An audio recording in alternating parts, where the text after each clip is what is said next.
My name is Kayla and welcome to PJ Party. Today we will be discussing The Titan's Curse, the third book in the Percy Jackson series. Before we get started talking about The Titan's Curse, in other news, I made my TBR jar. Isn't it so pretty? Yeah, I got my choices in here, but I already made one and I'm currently reading City of Ashes by Cassandra Clare, and so the next time I'll do my TBR, I'll do it in front of you guys so you know what my choice will be when I do. So, I'll keep you posted. Anyway, let's get back to the task at hand. So, The Titan's Curse. This was a really good one.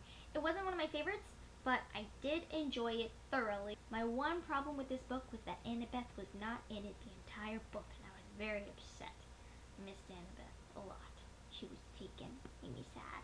So basically, The Titan's Curse is about Percy getting a distress call from Grover saying that he found two new half-bloods, but they don't know who their parents are. Bianca and Nico, two new characters that come into the picture of the book. They were very interesting, and so Percy, Annabeth, and Thalia go to retrieve them, and then when they do, a demon comes, a demon that has not been seen in many, many years, and he takes Annabeth, and it's really sad. Annabeth just she has to be there. She's always there. She has to be in the story all the time. And that she wasn't, I just missed her a lot because it was sad. Again, like I said. But anyway, this whole book is basically about trying to get Annabeth back. Oh, and saving Artemis, who is another character that comes into the picture. We have many new characters that come into this book in the Titan's Curse. This time we have Bianca, Nico, Artemis, Apollo, Atlas, Zoe, many, many others. And we also get to see what Thalia's character is like for the first time, and I really like that.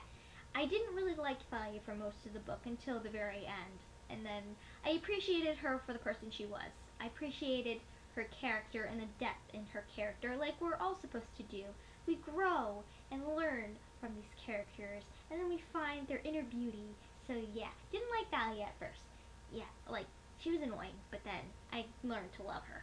And I also love Nico and Bianca's characters. I enjoyed them very much for most of the book, if you know what I'm talking about when I talk about it in the spoiler section later on. But yes, I like them for most of the book. Nico is such an adorable little 10-year-old for most of the book. And Bianca was an interesting character. So in the beginning of the book, we find out, because Bianca and Nico, they find out that they're demigods, and then Artemis comes with her huntresses. We also find out about the huntresses and what they're all about, and how they're all against men, and how they're immortal, and they stay around the age of 12, and how Artemis stays around the age of 12. It was interesting with Artemis and Apollo's relationship, the brother and sister dynamic, and it was really fun to watch. I loved Apollo. He was such a cool character. I fell in love with him. He was so funny, and his haikus, even though they weren't the best, they were very funny, and I loved him very much. Another new thing that's going on in the Titan's Curse is that it doesn't take place in the summer this time. It takes place in the winter after the Sea of Monsters takes place, and so it's a different type of weather too. All different now. We're going. And we also go more into depth about the search of Pan, which gets me very excited. Grover has this drive and this need to find Pan so badly. He tries to find all these hints that Pan is around, and he's getting pretty close now. I really hope Grover finds Pan now, even though I know what happens, but you don't. But I hope, when I read this, I hoped Grover finds Pan, because you just gotta feel bad for the guy. He has this hope so much deep inside that he has all this hope that Pan is out there, and he needs to find him, and he knows that he is the one that has to do it. And so you always are rooting for Grover, and also rooting for Percy to find Annabeth. I needed Annabeth back. It was interesting with a different dynamic in the characters without Annabeth there, and their friendship and relationships going on, how it works without her there. So it was interesting to watch, but at the same time I just wanted her back, like I keep saying. That was only one of my only pet peeves about the Titan's Curse. Next to the character of Zoe, she was interesting. She was the second in command of the huntresses, I guess you could say, like Artemis's right-hand woman. Again, lots of characters. I didn't like them at first, but then I learned to appreciate them. for what they truly were, especially Zoe. Oh my gosh. Near the end, Zoe was a tearjerker. She was very outspoken, and she kept butting heads a lot with Thalia and Percy and Thalia with each other kept butting heads because of the new dynamic, because of their shared drive to try and find Annabeth, their best friend that they both love dearly, and like they're kind of fighting over her. I think Thalia coming into the picture really set the bar for what would really change what was coming next, because the Lightning Thief and the Sea of Monsters, it didn't really have any change between the two. It was, the Lightning Thief was Percy Grover, Annabeth, on a journey, finish it. Then the next one, the only difference was that Tyson was there. So then it was Percy Grover, Tyson, Annabeth, adventure, the end. So this one was different because Annabeth wasn't there, and it was a totally different dynamic and a totally different type of way of seeing the story this time, with brand new characters that we haven't seen before, and I really enjoyed it because it was a new perspective on things, but at the same time, you know, sometimes change isn't that good, but I liked it a lot. I really liked the Titan's Curse. I'll give it a 4.5 stars, just because of the point that Annabeth wasn't there, because I just really wanted her there. I missed her so much. So yes, the Titan's Curse, you should read it. Yes. So, spoilers? Yes? Good? Okay. Alright, so the first thing I want to talk about is what happened in the beginning of the book when Bianca decided to join the Huntresses. First, she finds out that she's a demigod, and then she's like, wait, what's going on? What are you talking about? This is impossible. Leave me alone. I'm not a demigod. What are you talking about?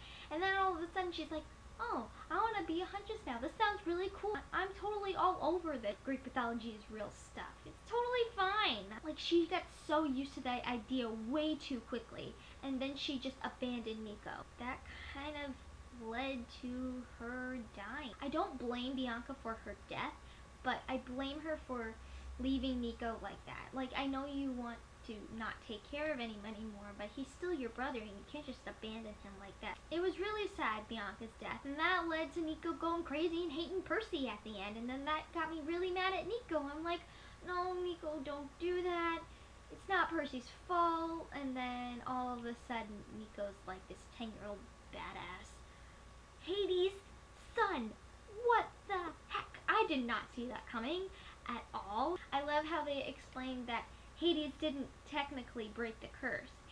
Hades, out of all three, ironically was the only one not to break the curse, because he had Bianca and Nico before the pact was made about not having any more children with the big three. Nico and Bianca really, they're supposed to be like 70 years old because they were trapped in the Lotus Hotel, and that was really cool how we find that out, because we got the inside look on the Lotus Hotel in the first book, and then we see that Bianca and Nico, they were stuck in there the whole time, and once they were out, they got back into that private school, and then that's where they found them, and they don't really remember their past. So then, oh gosh, so much backstory now we're getting. Speaking of the Huntresses, like I said, I really love the relationship between Artemis and Apollo, when Apollo would always refer to Artemis as his little sister, and then Artemis would be like, we're twins! How many centuries do I have to tell you this before you get it through your head? Again, speaking of funny stuff, you can see how I'm transitioning there. Speaking of funny stuff, how Grover reacted to the boar when it came, and he kept saying that it's a gift of the wild, it's a gift of Pan, and he was in a pretty big daze just staring at the boar when it was trashing everything around it and everybody around it, and he was just staring at it blankly, and then he was playing his reed like in a daze and not really paying attention to his surroundings. It was pretty funny. We also get Ares coming back, hate that guy, and then Aphrodite coming into the picture, and how she likes Percy because of his love complications, and so she tries to make it harder for him to save the damsel Annabeth. She takes joy in forbidden love and tragedy and all of that, and so we get to see Aphrodite for the first time. I don't know what to make of Aphrodite. I don't know how I feel about her. I mean, it could go either ways. I could hate her or I could love her, but I think I'm just neutral with Aphrodite for now. But I do hate Ares. Moving on to when we have the scene at the Hoover Dam, all those scenes. One of them, when Percy was going into the elevator and there was the tour guide, and I was thinking in my head right away, I'm like, the tour guide's Athena. And I was right, that Athena was the tour guide, and I knew it right away. Another character, I forgot, another new character that comes into the picture at the Hoover Dam, Rachel Elizabeth Thayer, that we only see for like 2 seconds. But I'm thinking in my head, okay, they would not bring this character in if they didn't have any special meaning to it, so probably she's gonna be in Battle of the Labyrinth. Probably, okay? Because you didn't just bring a random person in there who has the sight, might I add, and so Rachel Elizabeth Thayer, I think she is going to be an important character. And I'm right. I also love near the end when they get those rides from the automatrons. I forget what they're called. Like, you know, with the statues that can come to life and stuff. So they got those Pegasus that were the statues. And so one of them was like Thalia, Zeus's kid. She's like, yeah, give us a ride. And he's like, can I get a please, Miss Zeus's kid? It was funny. This book had a lot of funny lines this time around, and it was nice. It wasn't as fun as Sea of Monsters, I could say, but it was pretty funny. The lines in here, a lot of good ones. And near the end, I was pretty proud of Mr. D when he saved Percy like that. I'm thinking in my head, maybe Mr. D isn't that bad after all, and he did call Percy by his actual name for once. So that is a true sign of change. One more shocking thing that happened in the battle at the end near Atlas and his cloud holding up the sky thing. Atlas hated Atlas. He was pain in the butt. Well, good thing that he was holding up the sky again. But anyway, when Luke fell off that cliff, I was like, oh my god, Luke died! Oh my god, Luke died! Oh my god, oh my god. 10 seconds later. Or not. I guess Luke's not dead now, I guess. Really got me going there for a second, Rick Riordan, and you really got my hopes up, and then you tore it away.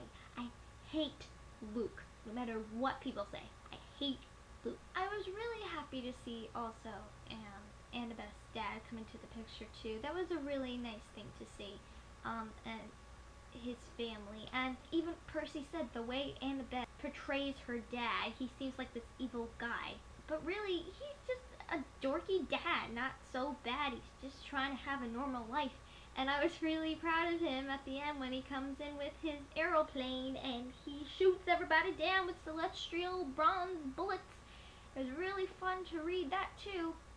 I love Dr. Chase. I was like, go Dr. Chase, you rock. I give more power to you 100%.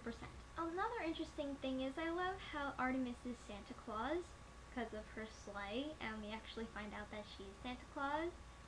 That was really interesting. I loved that. Rick Riordan has such a great imagination and coming up with all these different kinds of ideas that nobody else would ever be able to think of in a million years, and it's just amazing to read about, to see all these different types of perspectives on how you can see things and how you can use your imagination in that way, and how there are many ways to see things and broadening your horizons, and not everything is black and white. There's always a gray area.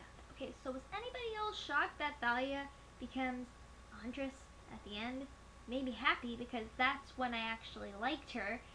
Not that she was getting out of the picture, but because she found her true calling, and that's why she became a better person, I guess you could say. We all knew that Thalia wasn't going to be the person in the prophecy. It's obviously Percy. Another thing we find out is Percy's fatal flaw, which is personal loyalty, you know, always trying to save his family and his friends no matter what. Even Atlas pointed it out. He tried to save his mom in the first book, he tried to save Grover in the second one, and then he tried to save Annabeth in this book, and that's his one flaw. He always falls for the trap because he always tries to save the people he loves no matter what, and that is what's going to get him killed eventually. Hopefully not. Hopefully everything is resolved soon, I guess you could say. But we did get Annabeth back at the end, which made me really happy. So, yeah, I think I'm done. But, can't wait to talk about the Battle of the Labyrinth, because as you know, I read it already, so I know what happens. But, anyway, I will see you guys later, and, have a good day, I guess. Comment, subscribe, all that kind of jazzy stuff. Yeah, so let me know what you thought of the Titan's Curse. What did you think? Did you think the same things I did? Let's discuss. Okay, so I will see you later. Goodbye, bye, bye, BFTB.